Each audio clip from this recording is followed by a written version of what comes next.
નમસ્કાર પ્રિય ભક્તો, આપ સૌને હિન્દુ નવવર્ષની પ્રથમ પૂર્ણિમા એટલે કે ચૈત્ર પૂર્ણિમા અને સંકટમોચન શ્રી હનુમાન જન્મોત્સવની અનંત શુભકામનાઓ અને અભિનંદન।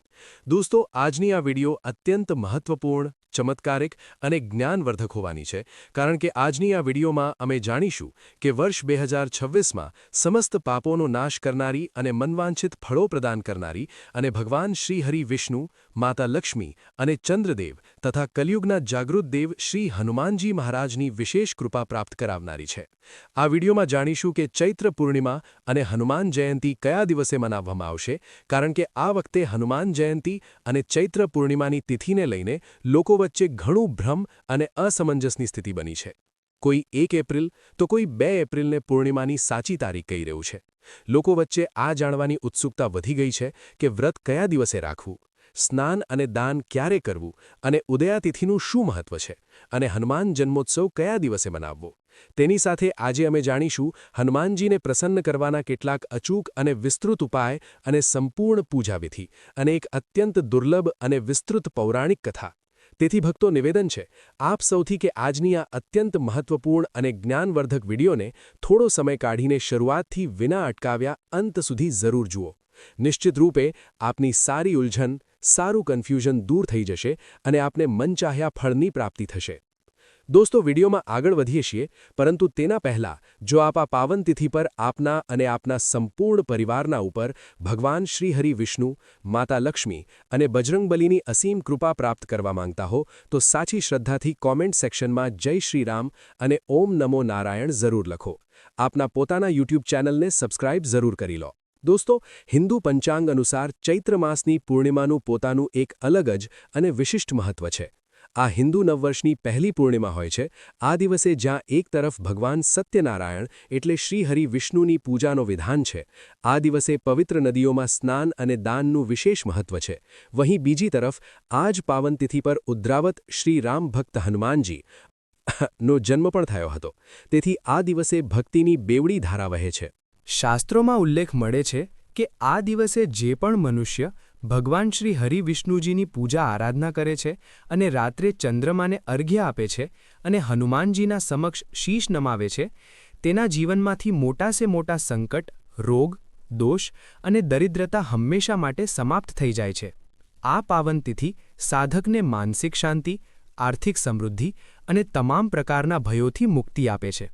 ભક્તો, હવે પૂરા વિસ્તારથી શ્રવણ કરીએ છીએ તે પરમ પાવન કથાનું, જે આ સિદ્ધ કરે છે કે ચૈત્ર પૂર્ણિમાના દિવસે શ્રી હરિ વિષ્ણુ અને હનુમાનજીની ઉપાસના એકસાથે કેમ આટલી અધિક ફળદાયી માનવામાં આવે છે। પૌરાણિક કથાઓ અનુસાર ત્રેતાયુગમાં માતા અંજના અને વાનર રાજ્ય કેસરીને વિવાહના કેટલાક વર્ષો બાદ પણ જ્યારે સંતાનની પ્રાપ્તિ ન થઈ તો તેઓ અત્યંત દુઃખી રહેવા લાગ્યા। ત્યારે મતંગ આશીના પરમ શિષ્ય અને એક મહાન તપસ્વીએ માતા અંજનાને વનમાં જઈને કઠોર તપસ્યા કરવાનો માર્ગ સૂચવ્યો। માતા અંજનાએ જંગલમાં જઈને ભગવાન શિવની ઘોર અને નિરાહાર તપસ્યા આરંભ કરી દીધી। તેઓ દિન-રાત માત્ર ઓમ નમઃ શિવાયનો જાપ કરતા રહ્યા। કેટલાક વર્ષોની અત્યંત કઠોર તપસ્યાથી ભગવાન આશુતોષ પ્રસન્ન થયા અને તેઓએ માતા અંજનાને દર્શન આપીને એક અત્યંત બળશાળી, ચિરંજીવી અને તેજસ્વી પુત્રનું વરદાન આપ્યું। ઉસી સમયે બીજી તરફ સ્વર્ગલોકમાં દેવતાગણ અત્યંત ચિંતિત હતા, કારણ કે પૃથ્વી પર રાવણ અને અન્ય અસુરોનો આતંક ચરમ પર પહોંચી ગયો હતો। ત્યારે તમામ દેવતાગણ મળીને ચૈત્ર માસની પૂર્ણિમાના શુભ અવસર પર ક્ષીરસાગર પહોંચ્યા અને ત્યાં ભગવાન શ્રી હરિ વિષ્ણુની વિશેષ પૂજા અને સ્તુતિ કરવા લાગ્યા, જેથી ભગવાન વિષ્ણુ પૃથ્વી પર રાવણનો વધ કરવા માટે અવતાર લે। દેવતાઓની પુકાર સાંભળીને ભગવાન વિષ્ણુએ ચૈત્ર પૂર્ણિમાના ઉસી પરમ શુભ દિવસે આ ઘોષણા કરી કે તેઓ શીઘ્ર જ અયોધ્યામાં રાજા દશરથના પુત્ર શ્રી રામના રૂપમાં અવતાર લેશે। જ્યારે ભગવાન વિષ્ણુએ શ્રી રામ અવતાર લેવાનું નિર્ણય કર્યું ત્યારે તેમના પરમ ભક્ત ભગવાન શિવે પણ પ્રભુ શ્રી રામની નિસ્વાર્થ સેવા કરવાનું દ્રઢ સંકલ્પ લીધો। શિવજીએ વિચાર કર્યો કે તેઓ કયા રૂપમાં પોતાના આરાધ્યની સેવા કરી શકે છે। ત્યારે ચૈત્ર પૂર્ણિમાના ઉસી પરમ પાવન અને સિદ્ધ મુહૂર્તમાં જ્યારે પૂરી સૃષ્ટિ વિષ્ણુ સ્તુતિથી ગુંજાયમાન હતી, ભગવાન શિવે પોતાના એકાદશ રુદ્રાવતારનું તેજ પવનદેવ એટલે વાયુદેવને સોંપ્યું। જ્યારે માતા અંજના શિવજીની આરાધનામાં લીન હતા ત્યારે વાયુદેવે ભગવાન શિવના ઉસ પરમ દિવ્ય અને કલ્યાણકારી અંશને માતા અંજનાના કાંડના માધ્યમથી તેમના ગર્ભમાં સ્થાપિત કરી દીધો અને આ જ પ્રકારે ચૈત્ર પૂર્ણિમાના ઉસ અત્યંત શુભ અને પાવન દિવસે મંગલ બેલામાં ભગવાન વિષ્ણુના સૌથી મોટા સેવક અને શિવના રુદ્રાવતાર મહાબલી શ્રી હનુમાનજીનો અવતરણ થયો. તેમના જન્મ લેતા જ પૂરી પ્રકૃતિ ઝૂમ ઉઠી.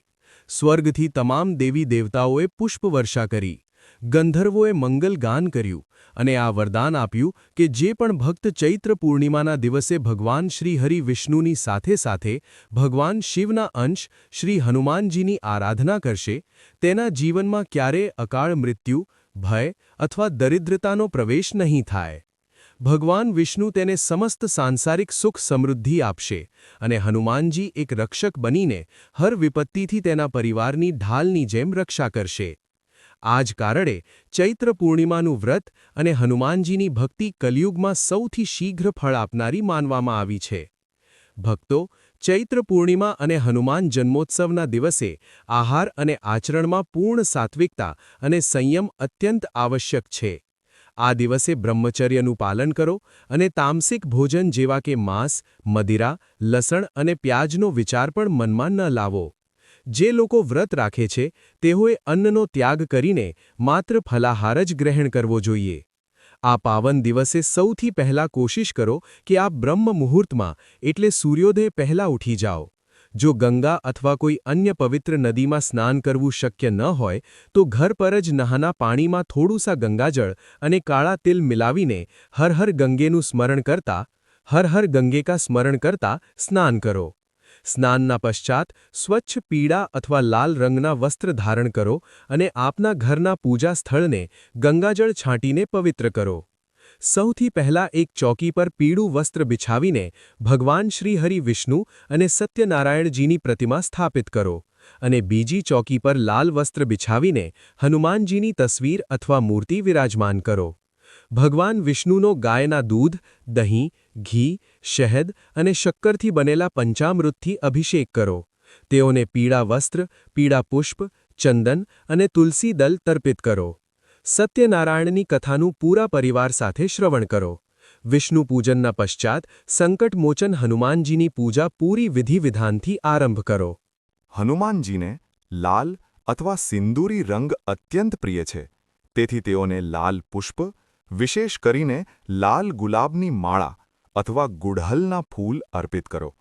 તેમના સમક્ષ ચમેલીના તેલનો અથવા શુદ્ધ દેશી ઘીનો એક મોટો દીપક પ્રજ્વલિત કરો, જે પૂજાના અંત સુધી જલતો રહે.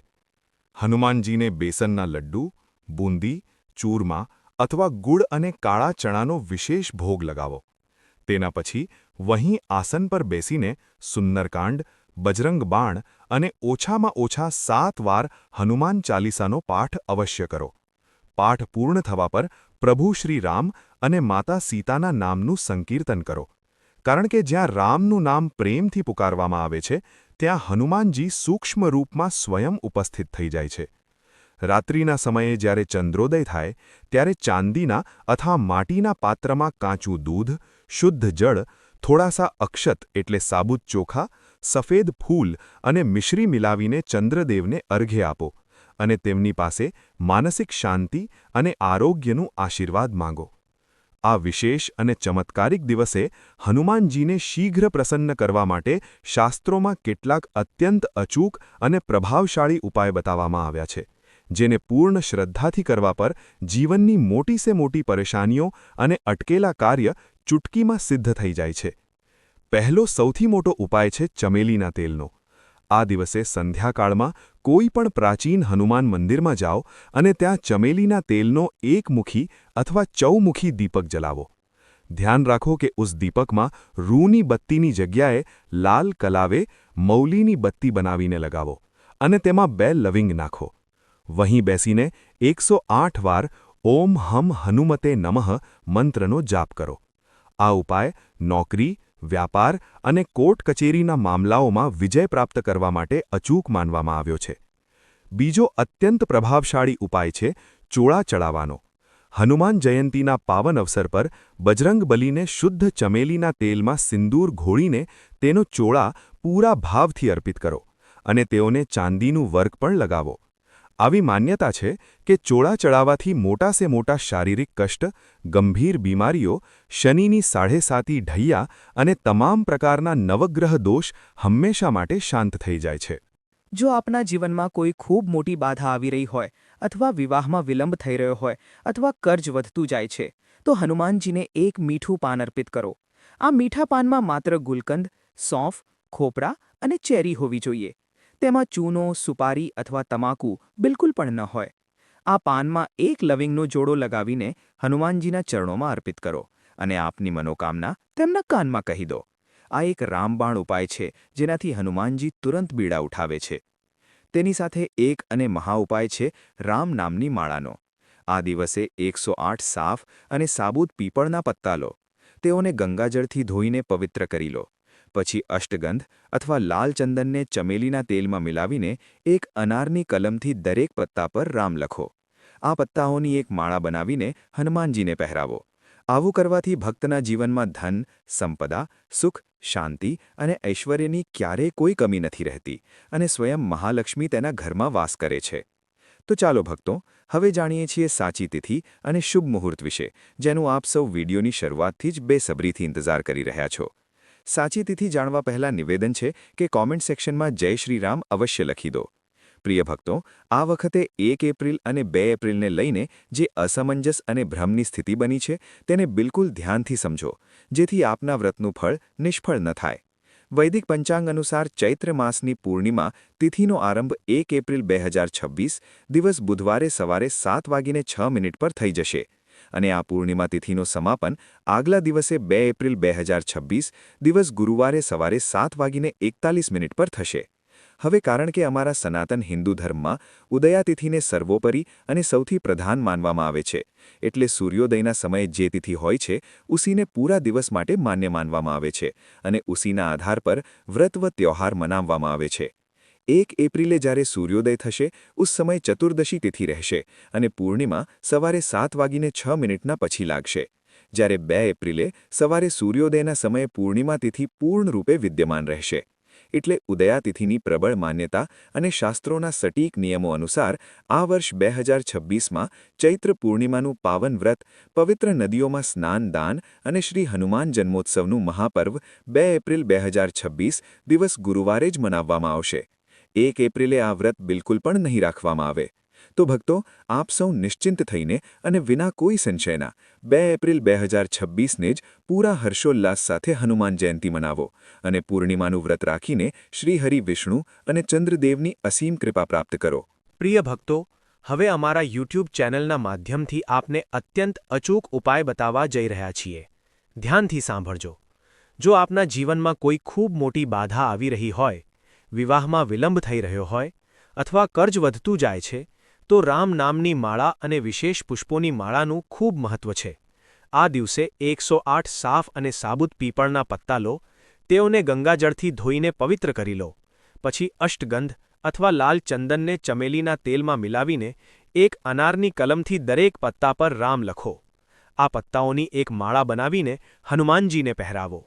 વहीं જો કોઈ વ્યક્તિ કોઈ ગંભીર રોગ, શત્રુ, બાધા અથવા ક્ષણની સારથીથી અત્યંત પીડિત છે, તો તેને ચૈત્ર પૂર્ણિમા અને હનુમાન જયંતીના આ પાવન અવસર પર હનુમાનજીને અકવન, આંખ અથવા મદારના ફૂલો અથવા પત્તાઓની માળા અવશ્ય પહેરાવવી જોઈએ.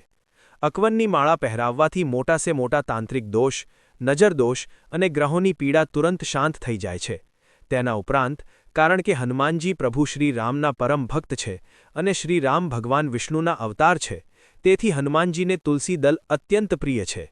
આ દિવસે જો આપ 108 તુલસીના પત્તાઓની માળા બનાવીને દરેક પત્તા પર રામ રામ બોલતા હોય, તેને હનુમાનજીના ગળામાં ધારણ કરાવો, તો તેનાથી ભક્તના જીવનમાં ધન, સંપદા, સુખ, શાંતિ અને ઐશ્વર્યની ક્યારેય કોઈ કમી નથી રહેતી અને સ્વયં મહાલક્ષ્મી તેના ઘરમાં વાસ કરે છે. હનુમાનજી તુલસીની માળાથી એટલા પ્રસન્ન થાય છે કે તેઓ પોતાના ભક્તને હર વિપત્તિથી બચાવવાનું સંકલ્પ લઈ લે છે. ચૈત્ર પૂર્ણિમાનો દિવસ સનાતન પરંપરામાં અત્યંત પવિત્ર અને ફળદાયી માનવામાં આવ્યો છે. આ દિવસ માત્ર એક તિથિ નથી, પરંતુ દિવ્ય ઊર્જાનો એવો સંગમ છે જ્યારે ભગવાન શ્રી વિષ્ણુ અને માતા લક્ષ્મી બંનેની કૃપા વિશેષ રૂપે પૃથ્વી પર વરસે છે. આ દિવસે જો સાચા મન, શ્રદ્ધા અને વિધિવિધાનથી શ્રી લક્ષ્મીનારાયણની પૂજા કરવામાં આવે તો જીવનના અનેક કષ્ટ દૂર થઈ જાય છે અને સુખ સમૃદ્ધિનું દ્વાર સ્વતઃ ખુલવા લાગે છે.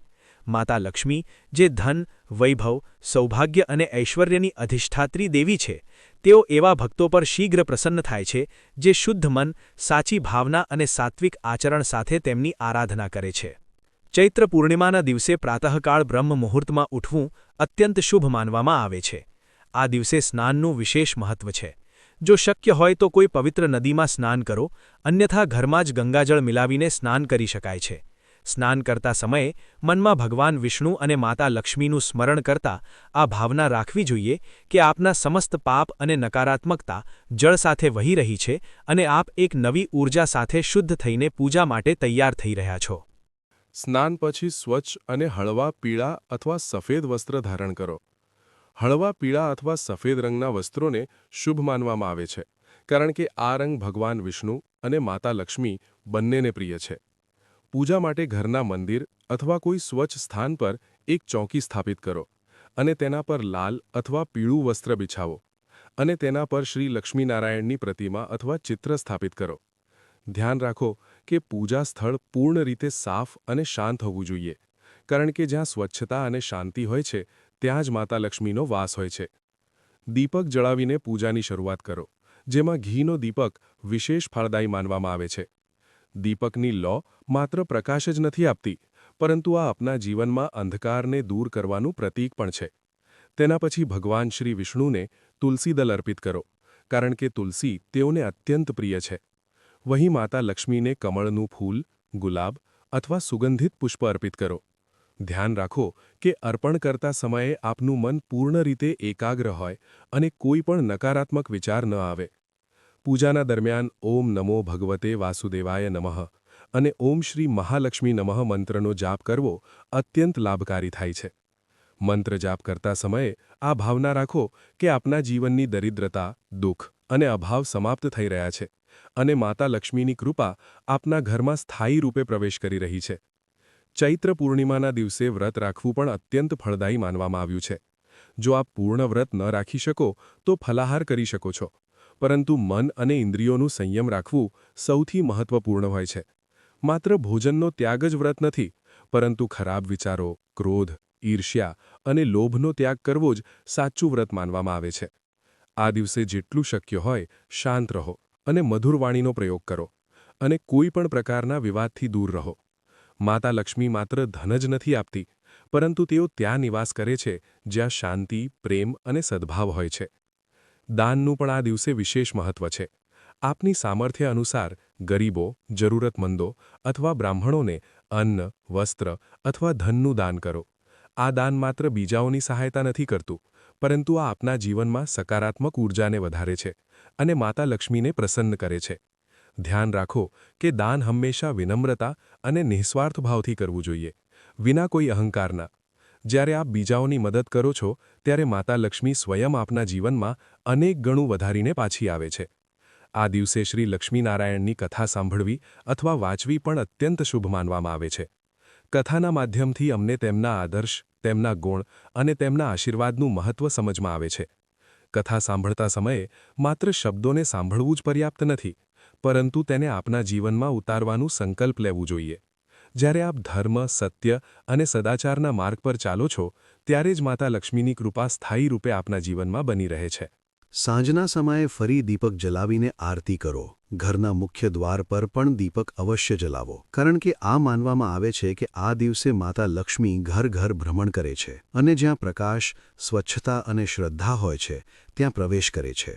આરતીના સમયે પૂરા પરિવારને એક સાથે સામેલ કરો અને ભક્તિભાવથી ભગવાનનું ગુણગાન કરો. આ માત્ર એક ધાર્મિક ક્રિયા નથી, પરંતુ પરિવારમાં એકતા, પ્રેમ અને સકારાત્મક ઊર્જાને વધારવાનું માધ્યમ પણ છે. ચૈત્ર પૂર્ણિમાના દિવસે આપના ઘરની સફાઈ અને સજાવટ પર પણ વિશેષ ધ્યાન આપો. ઘરમાં કોઈ પણ પ્રકારની ગંદકી અથવા અવ્યવસ્થા ન રાખો, કારણ કે આ નકારાત્મક ઊર્જાને આકર્ષિત કરે છે જે માતા લક્ષ્મીને પસંદ નથી. માતા લક્ષ્મી તે જગ્યા પ્રસન્ન કરે છે જ્યાં સ્વચ્છતા, સુવ્યવસ્થા અને સુંદરતા હોય છે. વહીં સમૃદ્ધિનો વાસ હોય છે. આપ આપના ઘરમાં સુગંધિત ધૂપ અથવા અગરબત્તીનો પ્રયોગ પણ કરી શકો છો, જેનાથી વાતાવરણ શુદ્ધ અને પવિત્ર બની રહે છે. સૌથી મહત્વપૂર્ણ વાત આ છે કે માતા લક્ષ્મીની કૃપા માત્ર પૂજાપાઠથી જ નથી મળતી, પરંતુ આપના કર્મ, વિચાર અને વ્યવહારથી પણ જોડાયેલી હોય છે. જો આપ ઈમાનદારીથી જીવન જીવો છો, બીજાઓ પ્રતિ દયા અને સન્માન રાખો છો અને આપના કર્તવ્યોનું પાલન કરો છો, તો માતા લક્ષ્મી સ્વતઃ જ આપના જીવનમાં સ્થાયી રૂપે નિવાસ કરે છે. માત્ર એક દિવસની પૂજાથી નહીં, પરંતુ નિરંતર સારા કર્મોથી જ સાચી સમૃદ્ધિ પ્રાપ્ત થાય છે. આ પ્રકારે ચૈત્ર પૂર્ણિમાનો દિવસ એક સુનહેરા અવસર હોય છે, જ્યારે આપ સાચા મનથી શ્રી લક્ષ્મીનારાયણની આરાધના કરીને આપના જીવનમાં સુખ, શાંતિ અને સમૃદ્ધિનું આહ્વાન કરી શકો છો. જો આ દિવસે શ્રદ્ધા, વિશ્વાસ અને સાચી વિધિથી પૂજા કરવામાં આવે, તો માતા લક્ષ્મીની કૃપાથી જીવનના તમામ કષ્ટ દૂર થઈ શકે છે અને ધન-ધાન્ય, વૈભવ અને ખુશીઓની વર્ષા થવા લાગે છે. આ જ આ પાવન દિવસનું વાસ્તવિક મહત્વ છે અને આ જ તેનું સાચું ફળ પણ છે. ભગવાન વિષ્ણુ, માતા લક્ષ્મી અને બજરંગબલી આપના જીવનના તમામ કષ્ટોને દૂર કરે, આપના પરિવારને રોગમુક્ત રાખે. આ જ મંગલ કામના સાથે અમે વિદાય લઈએ છીએ. વિડિયો પસંદ આવી હોય તો તેને લાઇક કરીને અન્ય રામ ભક્તો સાથે શેર જરૂર કરો. કોમેન્ટમાં જય બજરંગબલી અને જય શ્રી રામ લખો.